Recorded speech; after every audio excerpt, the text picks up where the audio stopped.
The Charlotte Hornets, they're an absolute disgrace, and they should be ashamed of themselves.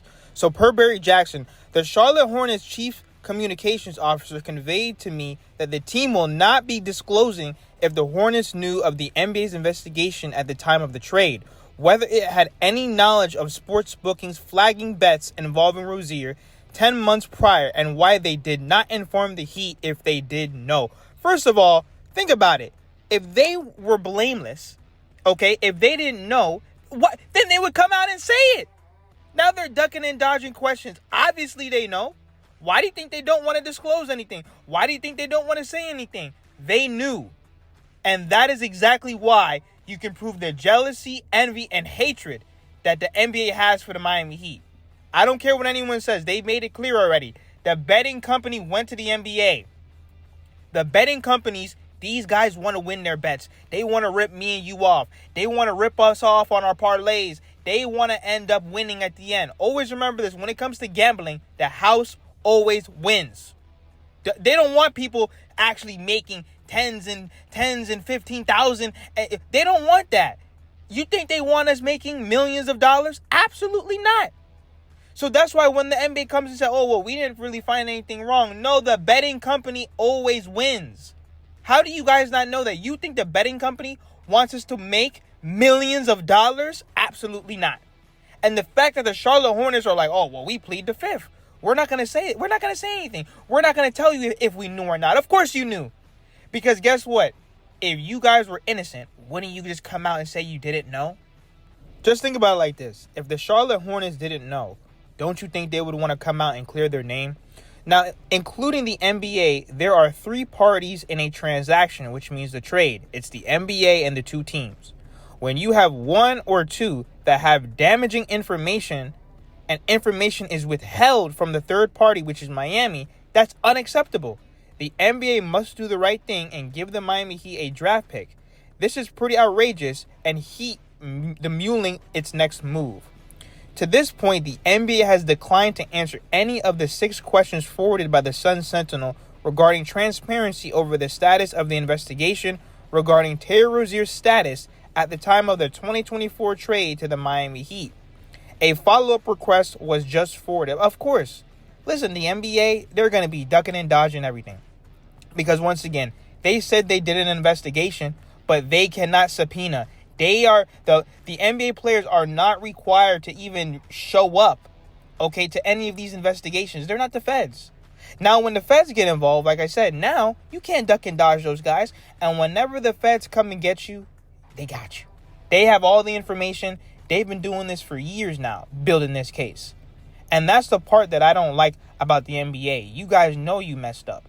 This trade should have never happened. We need our first round pick back, and Terry Rozier is going to come off those books.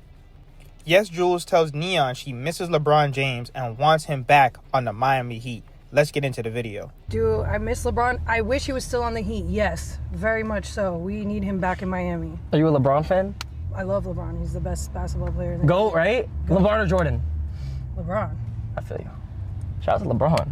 Like, he gives back to the community. He did it all with his friends. He's, like, building media networks. He's changing lives. And he's still hooping at such a high level at such an older age. No one's ever done what he's done. Yeah, for real. Insane. We already know that YesJulz is, bro, she's as fine as wine. She's bad as hell. Now, the vibes around LeBron James' situation with the Lakers have not been the best. The vibes with the situation have not been the best, I'll say. So, again, I don't really want to go too much down that road. But, yeah, I mean, I thought there were times just looking at the huddle or looking at the bench that he wasn't as engaged as he typically is when he's out there. Obviously, LeBron James has that injury. He's not going to rush to come back. I don't think the Lakers will be able to survive without him. Ayton is trash. Marcus Smart is old. Reeves, if he's your best player, you're cooked. And Luka can't continue to carry this team for, 30, 40 games by himself? At the end of the day, I see LeBron James out of there. He's made it clear that he wants to win. That's his main priority. And I think the Lakers are going to move on from him, especially how they have Luka as the franchise piece going forward. But let me know what you guys think in the comments. Now, everyone's raving about the new Miami Heat offense. So Bam said he wants to play fast all season. It's fun when we play like this. It's fun when you get up and down. Our thing is to keep playing this style of basketball where there's no holes. That's trying to be our identity. And I think they can honestly do it. Obviously, some nights it's going to be better than others because especially when you get to game 60, 70, bro, your legs are going to be cooked. And then also, too, they're not going to be able to score 146 points every night. No, but I want to see a Miami Heat team that, one, the right guys are playing in the right roles. Last night, that is what I want from Nico coming off the bench. Bro, did you guys see Fontecchio? You guys were out here, oh, he's trash, oh, he's garbage. No, he's not. He is a well-rounded NBA veteran. He's definitely better than Duncan Robinson, in my opinion, in terms of being a complete player. But like I said, Nico was great last night coming off the bench. Jaime, I mean, he still can't shoot, and sometimes he does look bad out there. However, he's great in transition. He's great when he's getting to the cup, great at the free throw line. Those are the things that I need to see from the Miami Heat, where these players are being put in a position to win, and their strengths are being utilized on the court. Same thing with Ware. Every time Ware runs the floor, just throw the ball up. Throw the ball up. Other than that, Davion's doing a great job getting to the rim. Bam, bro.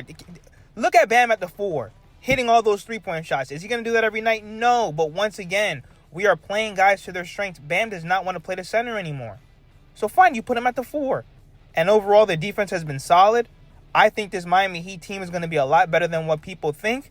Norman Powell and Wiggins have been great. I know Wiggins only had 10 points last night. But when you allow a team-centric offense, everyone's involved.